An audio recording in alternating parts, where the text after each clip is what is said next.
Thums up कर दीजिए अगर सब कुछ सही हो, तो थम्स अप कर दीजिए, फिर हम स्टार्ट करते हैं।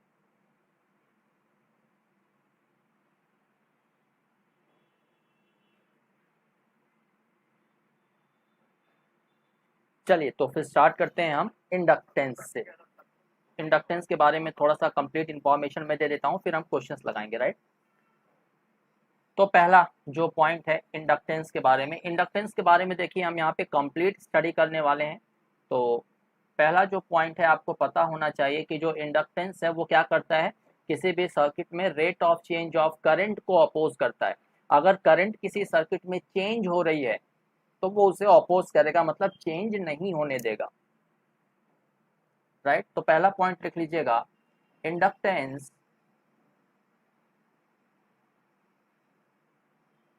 opposes the rate of change of current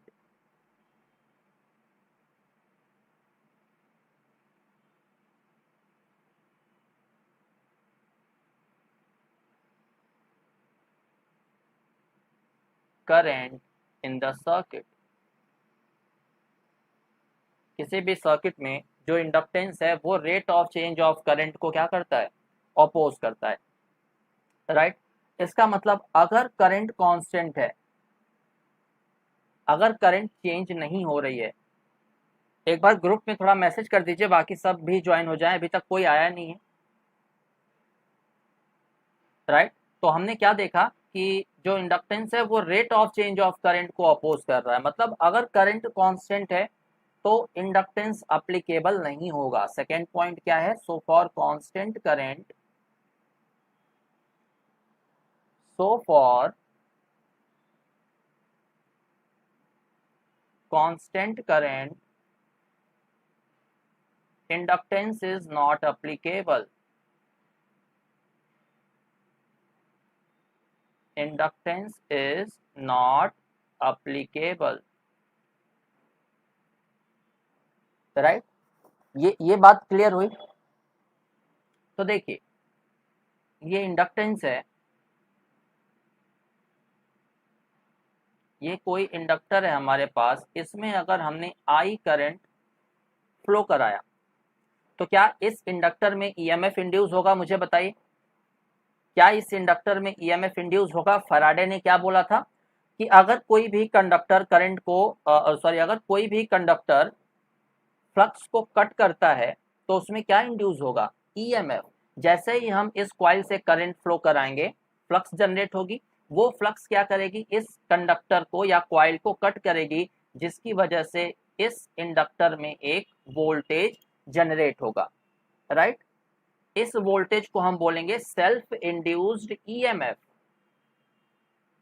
यहां पे जो वोल्टेज इंड्यूस हो रहा है यह है सेल्फ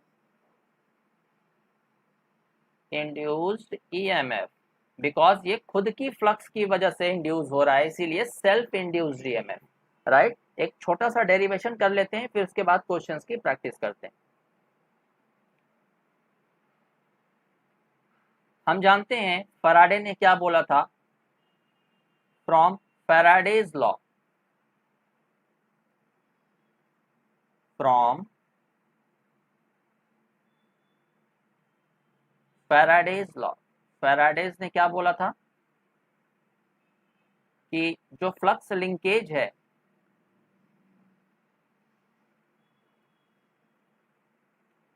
जो ईएमएफ है, वो क्या है, rate of change of flux linkage with respect to time. ये बोला था फैराडे ने, राइट। यहाँ पे साई क्या है, इसे बोलते हैं साई, ये है फ्लक्स लिंकेज, ये है फ्लक्स लिंकेज। और साई की वैल्यू क्या होती है हमेशा, number of turns, sorry,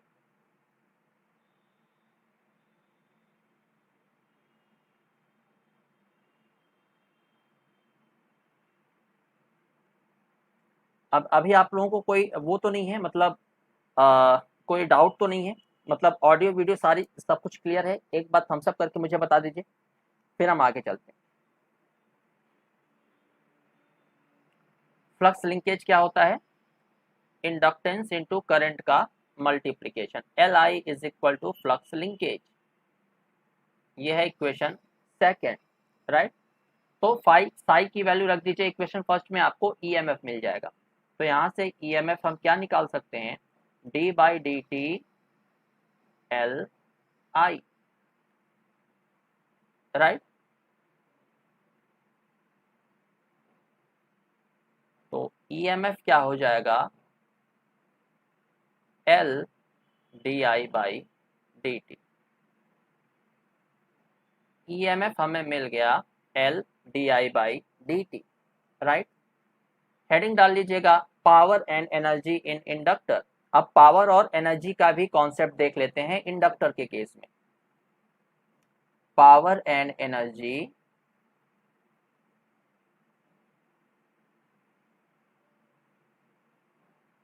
in inductor.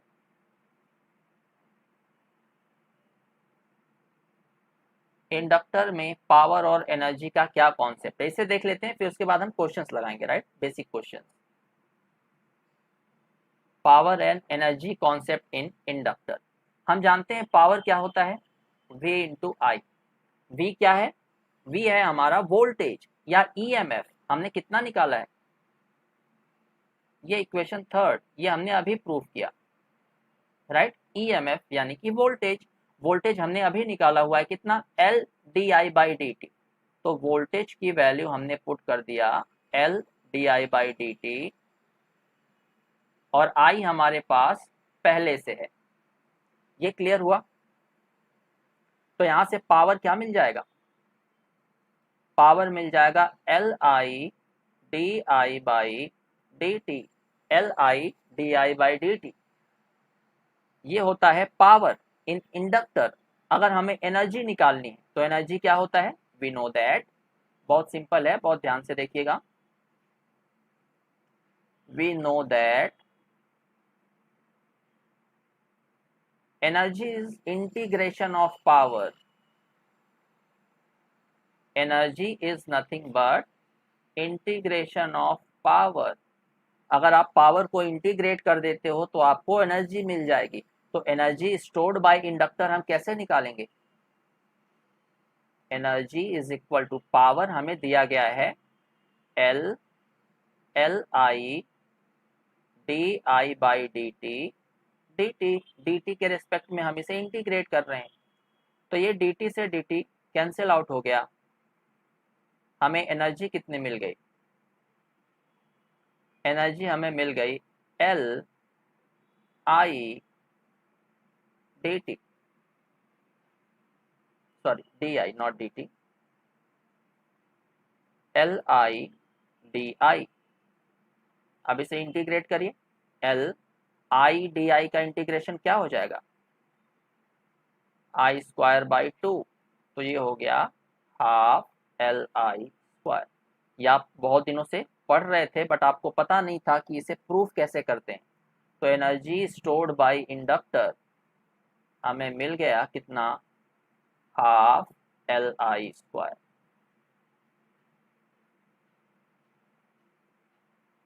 ये है energy stored bye inductor, energy stored bye inductor, energy stored bye inductor half L I square. ये इंटरव्यूज में पूछा जाता है, राइट। कुछ भी आपसे पूछा जा सकता है, ये बहुत बेसिक सा क्वेश्चन है। आपको पता है कि energy stored bye inductor half L I square होता है, बट आप उसे प्रूफ कैसे करोगे, राइट। ये इंपॉर्टेंट है, तो ये याद रखना है अपने को। अब यहीं अगर हम डीसी करंट की बात करें, फॉर डीसी करंट,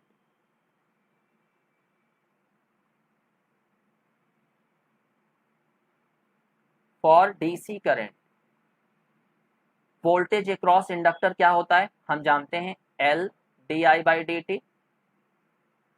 तो क्या डीसी में D I by D T क्या है, rate of change of current with respect to time. मतलब D I by D T क्या रिप्रेजेंट कर रहा है, टाइम के रिस्पेक्ट में करंट का चेंज। बट अगर हम डीसी की बात करें तो क्या टाइम के रिस्पेक्ट में करंट चेंज होती है, डीसी के रेस्पेक्ट में अगर हम बात करें तो टाइम के रेस्पेक्ट में जो करंट है वो चेंज नहीं होती है। So di by dt is equal to 0. So voltage for DC current is equal to 0. Good morning Ghanshyam. V is equal to 0. Right? So according to Lenge's law, Lenges ने क्या बोला था? According to Lenge's law, ये सारी चीजें बहुत basic हैं, right? ये आपको कहीं पे भी पूछी जा सकती हैं। अगर आपको ये सारी चीजें पता है तो इंटरव्यूज में अगर आप जा रहे हो तो आपका अलग ही इफेक्ट पड़ेगा, राइट? इसीलिए ये सारी चीजों को आप थोड़ा जानिए। According to Lenz's law, Lenz's ने क्या बोला था बताइए? लेंजेस ने बोला था कि effect always opposes the cause.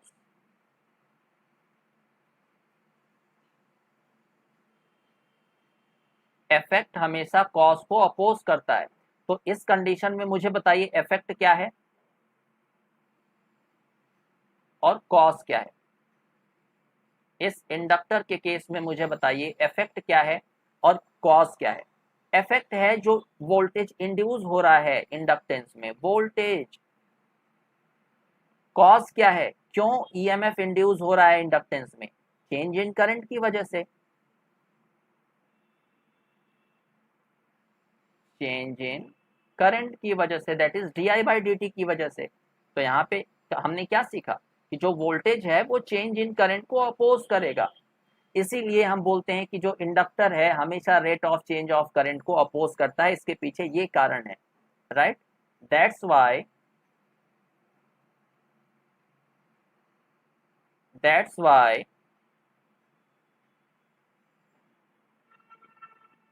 Inductor opposes the change in current.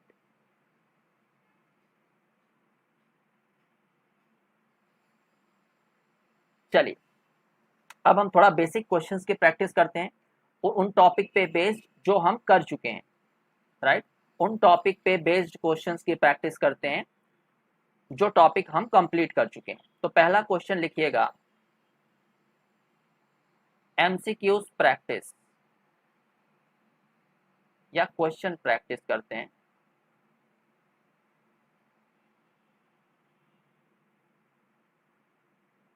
Question practice, पहला क्वेश्चन है आप लोगों के सामने।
ये है सी सी सी सी सी सी सी एस सी एस, ये है आर, ये है बी, ये है वाई।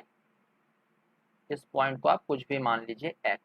आपको बी और वाई टर्मिनल के अक्रॉस कैपेसिटेंस निकालना है, सी बी वाई आपको निकालना है। निकाल सकते हो आप, आसान है।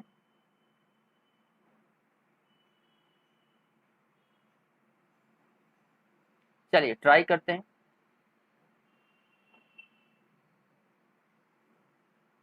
अब एक चीज आप देखिएगा, एक चीज नोटिस किया होगा आपने कि ये जो सी एस है, ये सी एस है और ये जो सी सी है, ये क्या पैरेलल में है या सीरीज में है? देख के मुझे बताइए। जो सी एस है और जो सी सी है वो पैरेलल में है या सीरीज में है, मुझे देख के बताइए।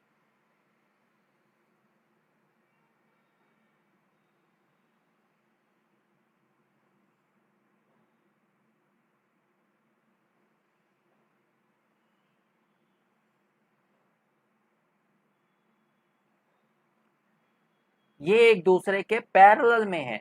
पैरेलल में कैसे?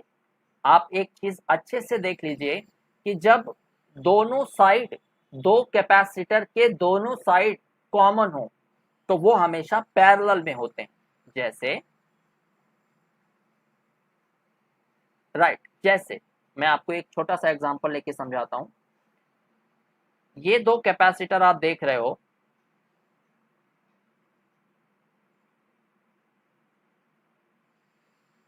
ये मान लीजिए सी सी है, ये सी एस है,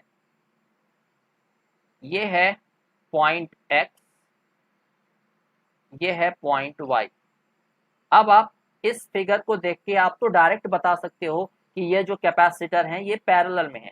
कैसे पैरेलल में है?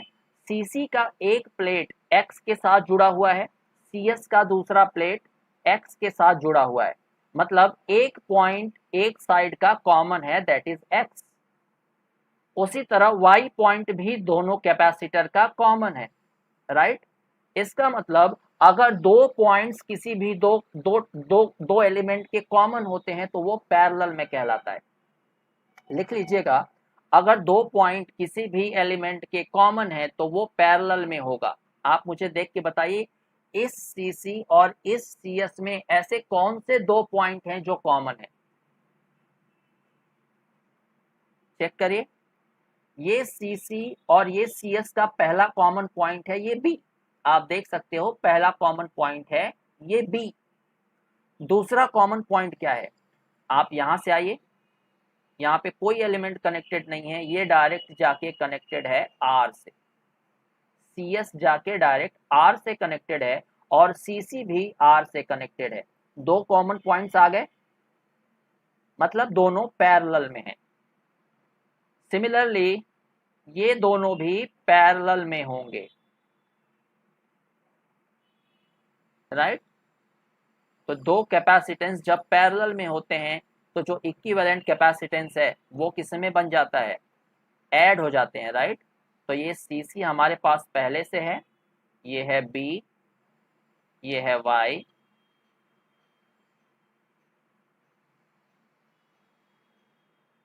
ये सीसी और ये सीएस पैरेलल में है, मतलब जुड़ जाएंगे, ऐड हो जाएंगे। तो हमें मिलेगा एक capacitor that is CC plus CS. Similarly दूसरा कैपेसिटर भी ऐड हो जाएगा, C C plus C S, और ये आ जाएगा सी सी, राइट। अब आप ध्यान से देखो, ये जो सी सी प्लस सी एस है और ये सी सी प्लस सी एस है, दोनों सीरीज में है, तो क्या होगा? हाफ हो जाएगा, जैसे रजिस्टर में आप करते हो, राइट। ये बी पॉइंट है, ये वाई पॉइंट है, ये है सी सी। तो हमारे पास अब ये दोनों सीरीज कैपेसिटेंस एक में कन्वर्ट हो जाएंगे। सीरीज में क्या हो जाएगा? ये दोनों सेम है, मतलब हाफ हो जाएगा, C C plus C S upon to.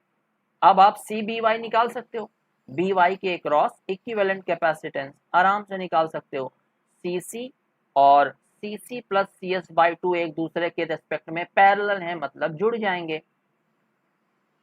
C C plus C C plus C S upon two. तो सी बी वाई आपको मिल जाएगा 3cc upon two plus C S upon two. ये आपका आ जाएगा फाइनल आंसर। आ गया समझ में? चलिए दूसरा क्वेश्चन देखते हैं।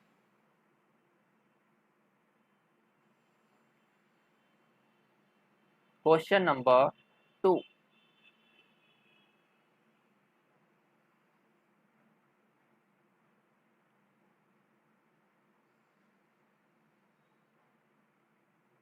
क्वेश्चन नंबर 2 बहुत ही आसान है, ध्यान से देखिएगा।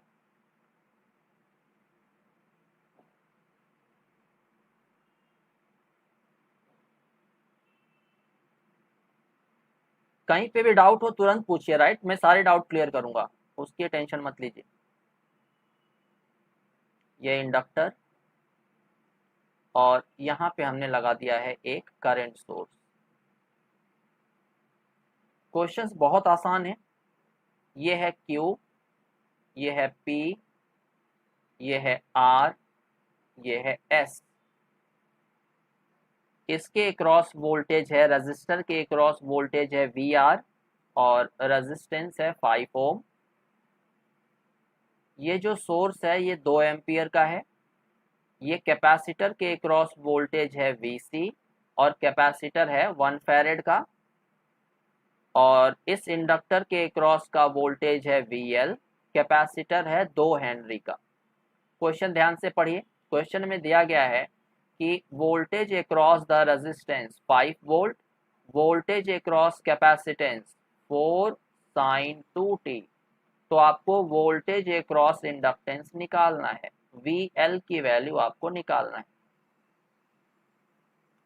कैसे निकलेगा? आपको एक सिंपल सा क्वेश्चन दिया गया है, आपसे बोला जा रहा है कि VL की वैल्यू निकालिए। कैसे निकालेंगे? चलिए, मैंने आपको बताया था कि जो पैसिव एलिमेंट्स होते हैं यानी कि रजिस्टर, इंडक्टर और कैपेसिटर, उसमें से जो करंट है वो हमेशा पॉजिटिव टर्मिनल से एंटर करती है और नेगेटिव टर्मिनल से निकलती है। तो ये रजिस्टर है, पॉजिटिव टर्मिनल से करंट एंटर कर रही है, नेगेटिव टर्मिनल से निकल रही है, मतलब ये हो गया IR। सिमिलरली ये हो गया IC, सिमिलरली ये हो गया IL। करेक्ट। मान लीजिए ये है नोड ए, तो नोड ए पे आप लगा दीजिए KCL, किरचॉफ करंट लॉ। तो apply KCL eight node A, apply KCL eight node A. जब आप नोड ए पे KCL अप्लाई करोगे तो जो भी करंट नोड की तरफ आ रही है उसे ले लीजिए पॉजिटिव। तो यह आ जाएगा, ये 2 एम्पियर की करंट आ जाएगा पॉजिटिव, प्लस ये IR आ जाएगा पॉजिटिव।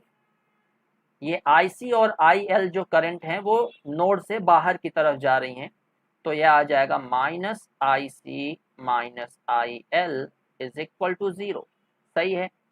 तो हम इसे लिख सकते हैं 2 + IR is equal to IC + IL। अब आप लोग मुझे IR की वैल्यू बता सकते हो? क्वेश्चन को देख के आप लोग मुझे IR की वैल्यू बता सकते हो? IR मतलब क्या है? Current through resistance. आपको रेजिस्टेंस की वैल्यू पता है, रेजिस्टेंस के अक्रॉस वोल्टेज दिया गया है 5 वोल्ट, तो आप रेजिस्टेंस के अक्रॉस करंट तो बता सकते हो। Current is equal to voltage upon resistance. Voltage across resistance है 5 वोल्ट और रेजिस्टेंस है 5 ओम, 5/5 1। तो IR की वैल्यू आ गई 1, तो यह आ गया 1 इज इक्वल टू IC क्या हो जाएगा? IC करंट थ्रू कैपेसिटर क्या होता है? CdV/dt, right. ये हो जाएगा CdVC/dt प्लस IL तो हमें निकालना है। चलिए, अब हमें मिल गया 3 is equal to CdVC/dt plus IL। अब क्वेश्चन में आप देखिए ध्यान से, हमें कैपेसिटर की वैल्यू दी गई है 1 फैरेड। कैपेसिटर हमें 1 फैरेड दिया गया है, तो C की वैल्यू हम रख देते हैं 1।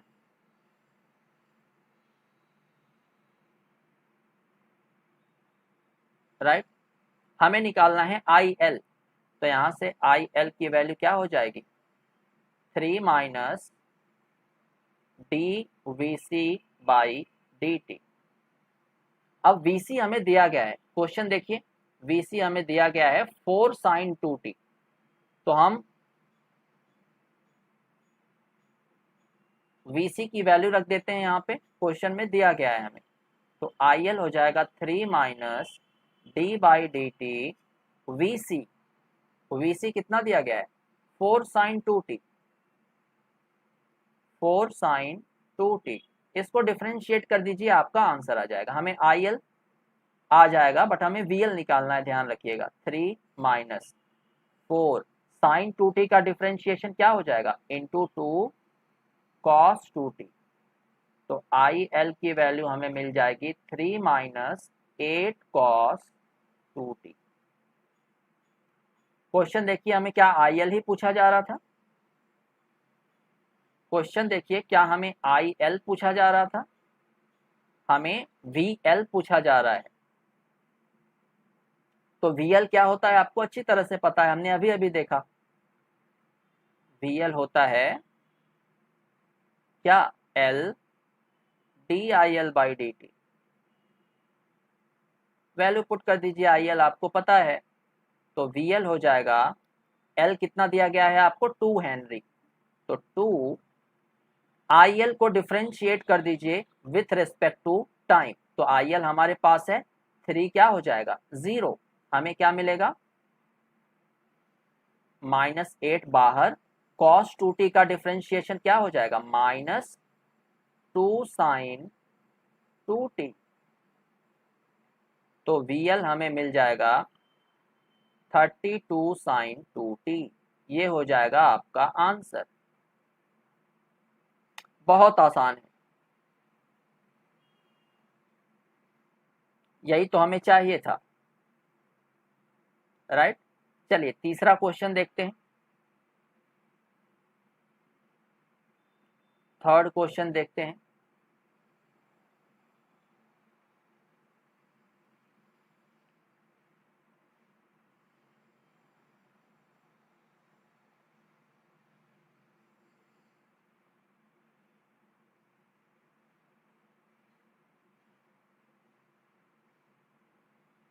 यह 100 वोल्ट, यहाँ से 8 एम्पियर की करंट जा रही है।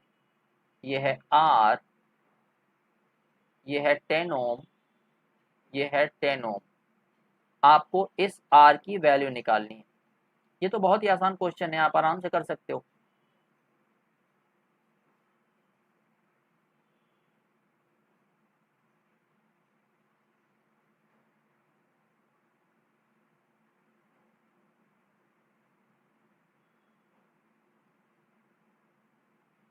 चलिए शुरू करें। हमें इस R की वैल्यू निकालनी है। तो अगर आप ध्यान से देखते हो तो ये 10 ओम और ये 10 ओम एक दूसरे के साथ पैरेलली कनेक्टेड हैं, मतलब इनका रिजल्टेंट आ जाएगा 5 ओम। तो एक नया सर्किट बन रहा है हमारे पास।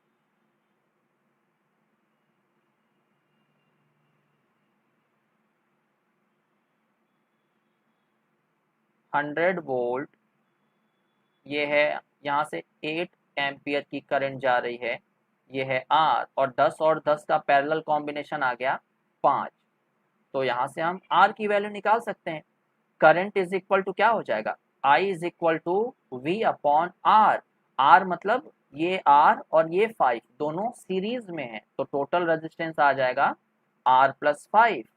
वैल्यू पुट कर दीजिए, करंट हमारी है 8 एम्पियर, वोल्टेज 100 दिया गया है, ये R हमें निकालना है प्लस 5। आराम से आप सॉल्व कर सकते हो इसे।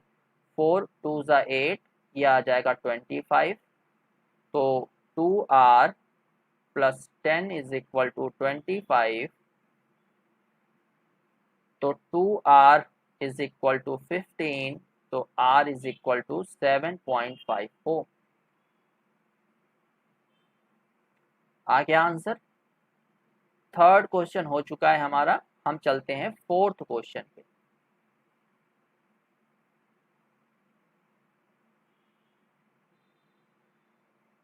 फोर्थ क्वेश्चन और आसान है, ट्राई करिए सॉल्व करने का। As shown in the figure below, as shown in the figure below, question को ध्यान से पढ़िएगा। A 1 ohm resistor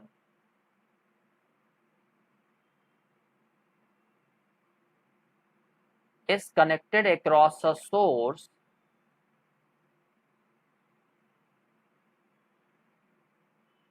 connected across a source that has a load line that has a load line V plus I is equal to 100। आपको load line की equation दे रखा है। then the current through resistor is, then the current through resistor is,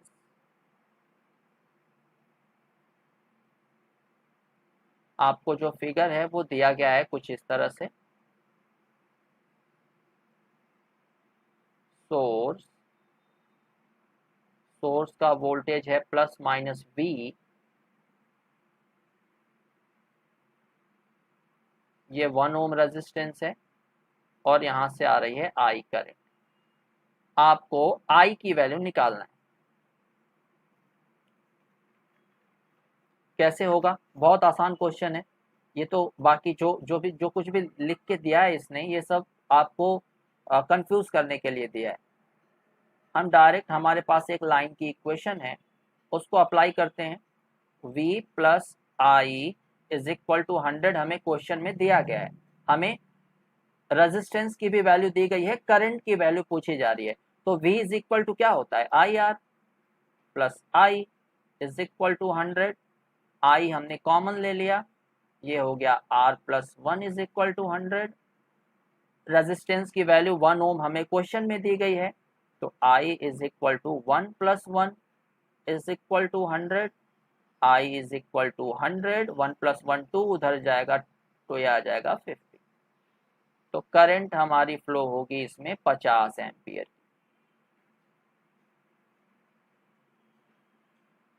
आ रहा है समझ में?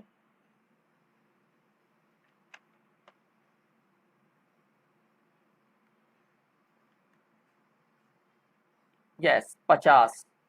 एक और क्वेश्चन करते हैं, that is fourth question.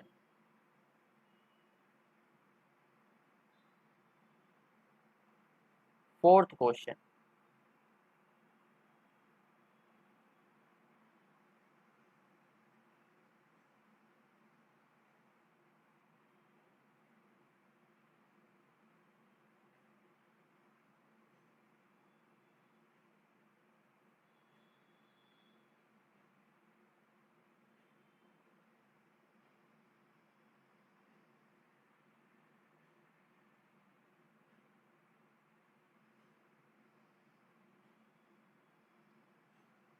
plus minus E, the current here is I, 1 ohm,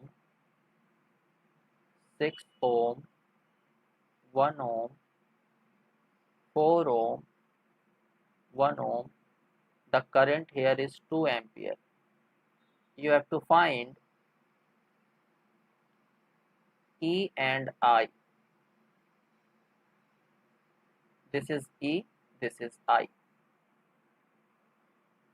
क्या होगा E और I की वैल्यू? ट्राई करिए फाइंड करने के लिए।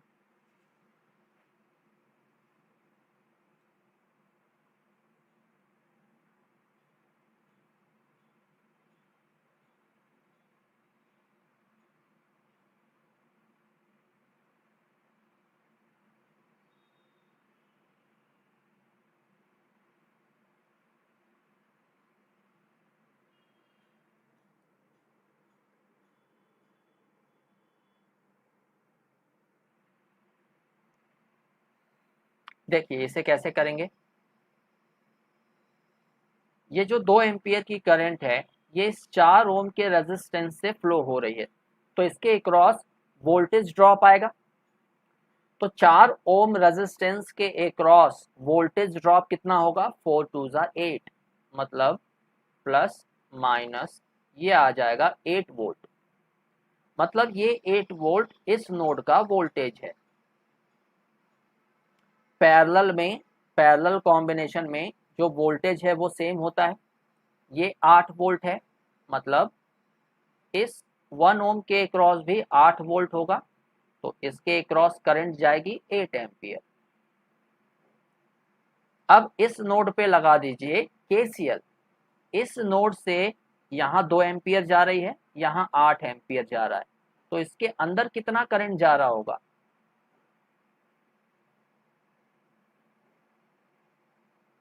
इसके अंदर तो 10 एम्पियर जा रहा होगा, तभी तो 2 और 8 में डिवाइड हो रहा है आगे, राइट? ये क्लियर है? अब इस 1 ओम जो रेजिस्टेंस है, इससे 10 एम्पियर की करंट फ्लो हो रही है, मतलब इसके अक्रॉस ड्रॉप कितना हो रहा है? 10 ओम का, सॉरी 10 वोल्ट का। तो आप ये जो नोड है, ये जो नोड है, इसका वोल्टेज आप बता सकते हो। यहां से ये जो एक्स नोड है, इससे हमने कितना वोल्टेज भेजा होगा कि 10 वोल्ट यहां ड्रॉप हो गया, 8 वोल्ट यहां पहुंचा। टोटल हमने 18 भेजा होगा। इस नोड पे टोटल हमने 18 वोल्ट भेजा होगा।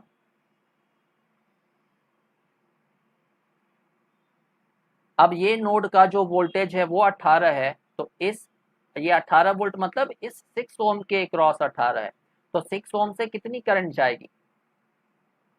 6 ओम से कितनी करंट जाएगी? 3 एम्पियर की। I is equal to V by R, मतलब 18/6 दैट इज 3 एम्पियर, राइट? इसका मतलब 3 एम्पियर की करंट यहां चले गई, 10 एम्पियर की करंट यहां चले गई, तो हमने यहां से कितनी करंट भेजी होगी? I की वैल्यू आप निकाल सकते हो। यहां से हमने 13 एम्पियर की करंट भेजी होगी यहां से, तब तो ये 3 एम्पियर और 10 एम्पियर में डिवाइड हुई है। आ रहा है समझ में?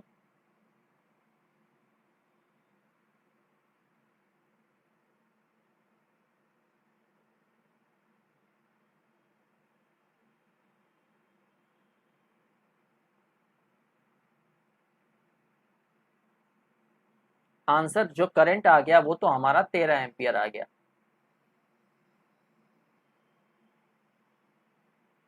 आपको E की वैल्यू निकालना है, वो मैं आपको होमवर्क दे रहा हूं।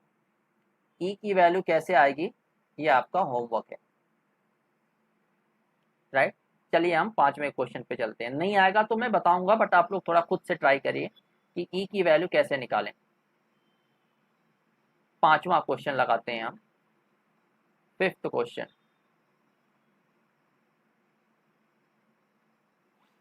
The circuit shown in figure below. Yes Chandan, सभी लोग आंसर उसको ट्राई करिएगा, होमवर्क है ये आपका। नेक्स्ट क्वेश्चन है, द सर्किट शोन बिलो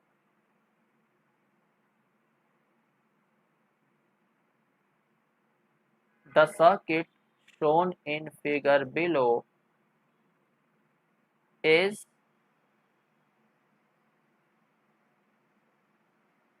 या have equivalent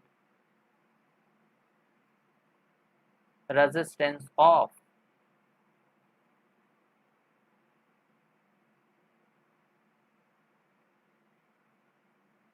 जो फिगर नीचे आपको दिया गया है, इसका इक्विवेलेंट रेजिस्टेंस आपको निकालना है। Equivalent input resistance.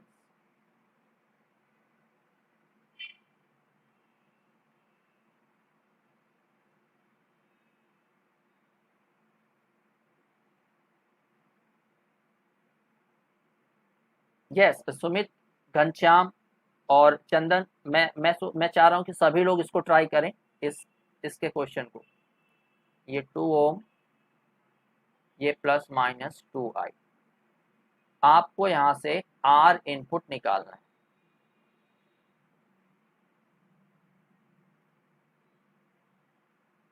क्या होगा?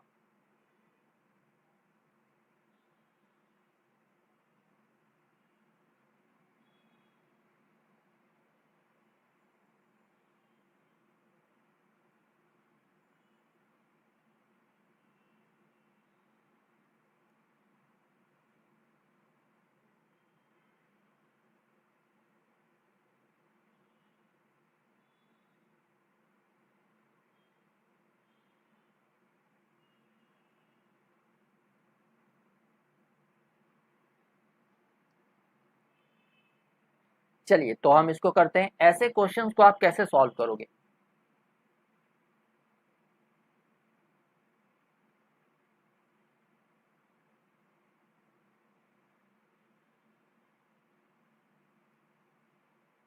ऐसे क्वेश्चंस को आप कैसे सॉल्व करोगे?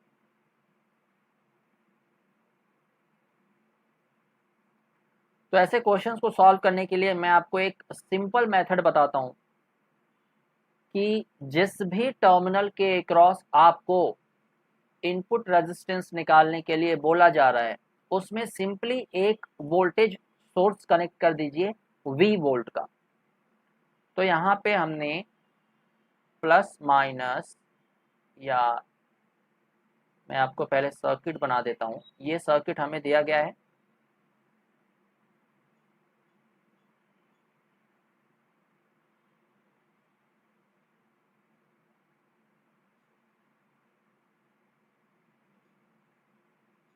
डिपेंडेंट सोर्स है, इसे हम ओपन नहीं कर सकते।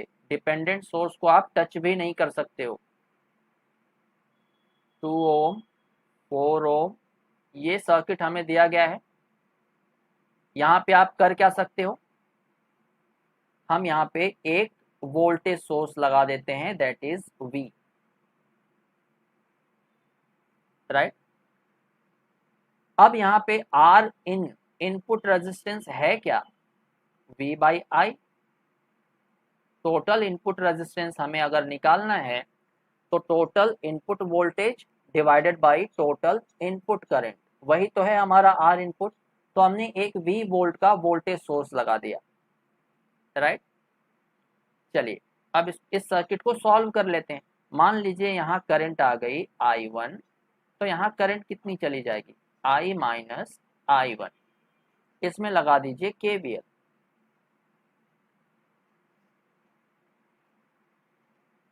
शॉर्ट इसलिए नहीं कर सकते क्योंकि ये डिपेंडेंट सोर्स है, ये I की वैल्यू पे डिपेंड कर रहा है, I की वैल्यू पे डिपेंड कर रहा है। ये इसका अपना खुद का सोर्स नहीं है, ये I पे डिपेंड कर रहा है।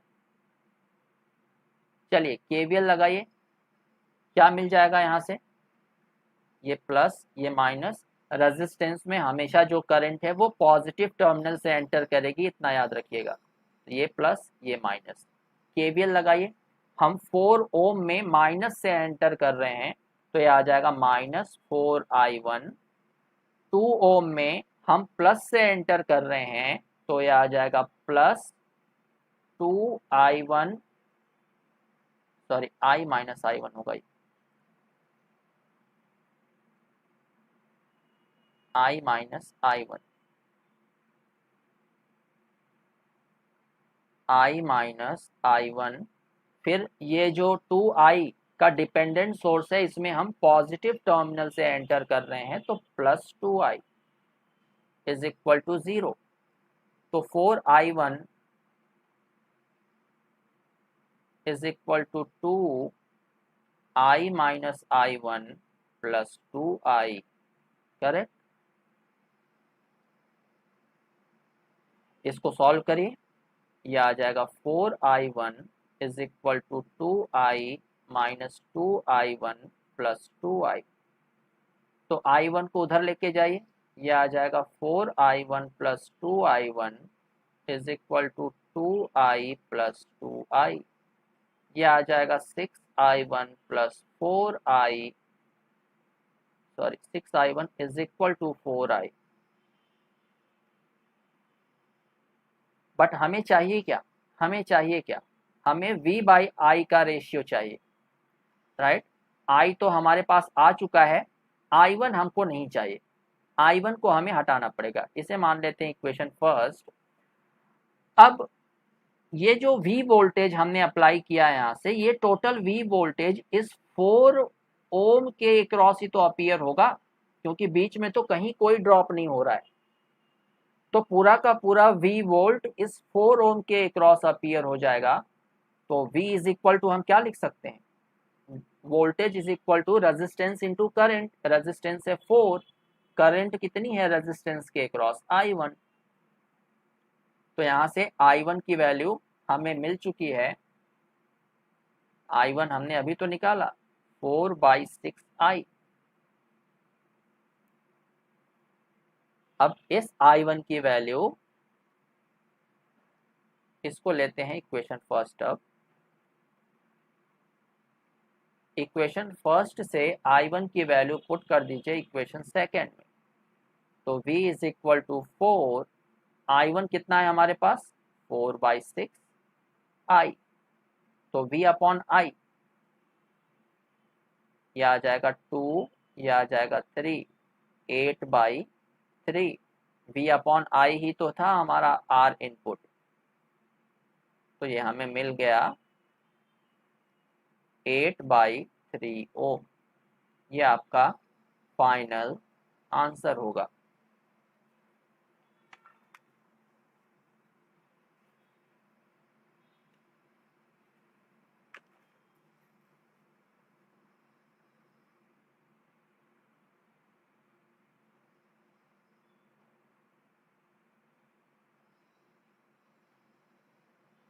समझ में आ रहा है कैसे करना है?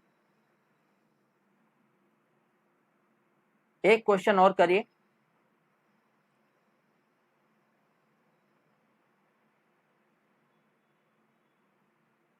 एक क्वेश्चन और करते हैं। दो बल्ब है, ये मैंने आपको शायद अभी व्हाट्सएप ग्रुप में भी भेजा था।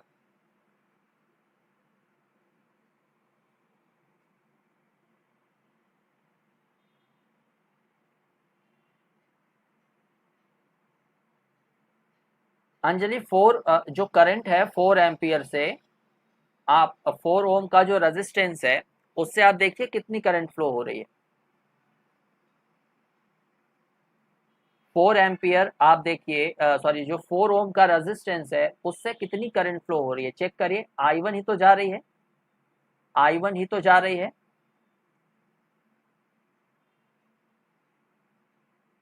I1 ही तो करंट जा रही है 4 एम्पियर 4 ओम के रेजिस्टेंस से। टोटल I करंट तो टोटल सर्किट में जा रही है, फिर वो करंट दो पार्ट में डिवाइड हो रही है, एक 2 ओम की तरफ चली गई, एक 4 ओम की तरफ चली गई।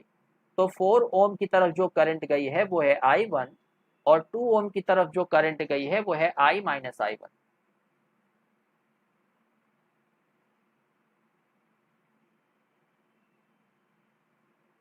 आ रहा है समझ में? नेक्स्ट क्वेश्चन चलें।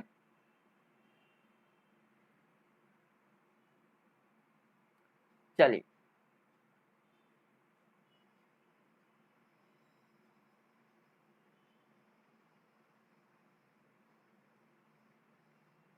आई कैसे जा रही है? आप सर्किट को ध्यान से देखिए, सर्किट को ध्यान से देखिए कितनी करंट जा रही है। जो आई करंट है वो तो आपको इस पूरे सर्किट से जा रही है। आई करंट तो यहाँ जा रही है, यहाँ से फिर दो पार्ट में डिवाइड तो हो रही है करंट। I1 यहाँ चली गई, I माइनस I1 यहाँ चली गई। किसी और को भी डाउट आ रहा है क्या इस क्वेश्चन इसमें?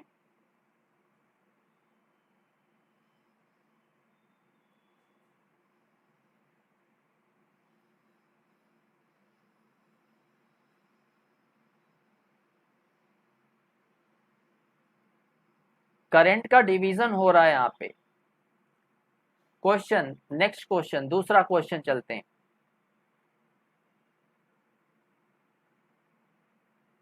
To light bulbs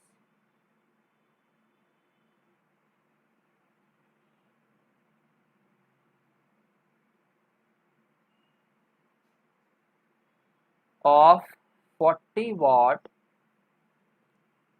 and 60 watt ratings are connected in series.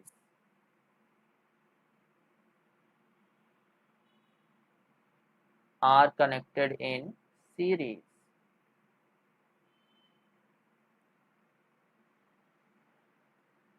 across the mains. Across the mains. Then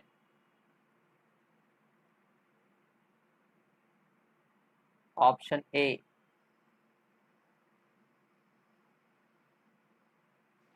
the bulbs together consumes 100 watt, the bulbs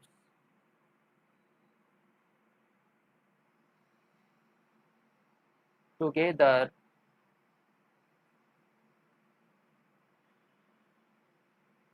consumes 50 watt,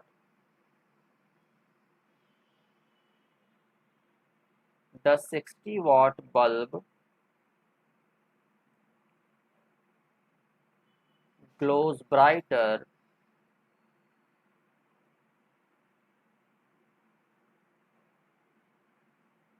the 40 watt bulb glows brighter.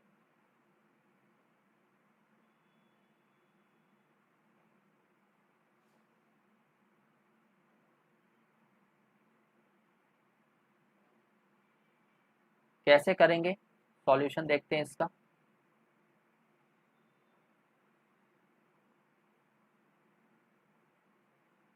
मान लीजिए कि दो bulb हमने connect कर दिए हैं series में। एक बल्ब है हमारा ये, दूसरा बल्ब है ये। मान लेते हैं पहले बल्ब का जो रेजिस्टेंस है वो है R40। R40 का मतलब क्या है? ये 40 वाट वाले बल्ब का रेजिस्टेंस है, और ये है 60 वाट वाले बल्ब का रेजिस्टेंस। अब हमने पढ़ा है कि पावर क्या होता है? V² by R। तो पावर इन 40 वाट बल्ब कितना हो जाएगा? V² upon resistance in 40 watt bulb, right.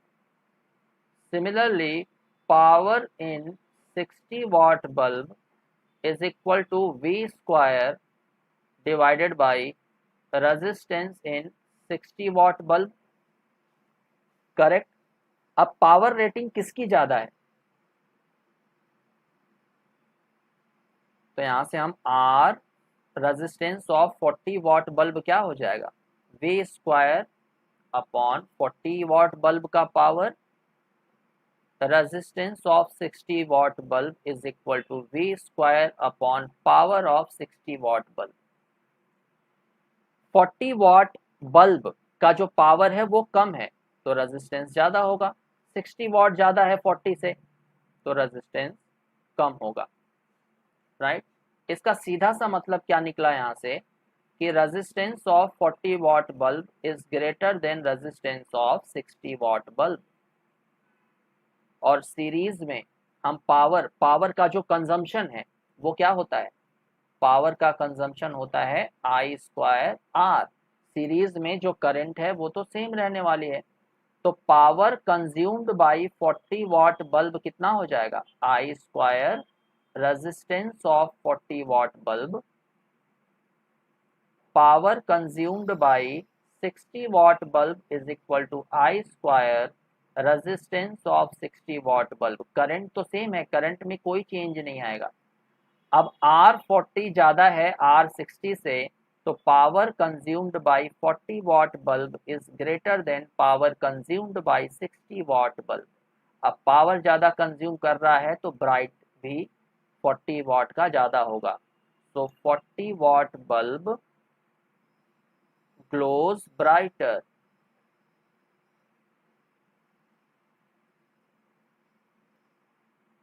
Right. तो ऑप्शन डी हो जाएगा करेक्ट, राइट। तो आज के लिए इतना ही रहने देते हैं, बाकी नेक्स्ट क्लास में करते हैं। तो आप लोगों में से जो भी मेरे ग्रुप में नहीं है तो आप अपना नाम और फ़ोन नंबर मुझे मेल कर दीजिए। मेरा जो ईमेल आईडी है वो है yadav.ravendra ravendra9@gmail.com।